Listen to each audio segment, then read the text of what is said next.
निशुम्भ शुम्भ गर्जनी प्रचण्ड मुण्ड खण्डिनी वने रणे प्रकाशिनी भजामि विन्ध्यवासिनी।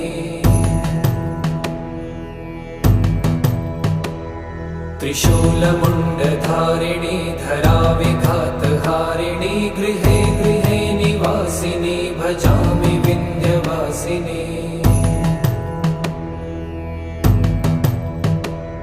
दरिद्र दुःखहारिणी सदा विभूतिकारिणी वियोगशोकहारिणी भजामि विन्ध्यवासिनी। लसत्सुलोललोचनं लतासनं वरप्रदं कपालशूलधारिणी भजामि विन्ध्यवासिनी। कराब्जदा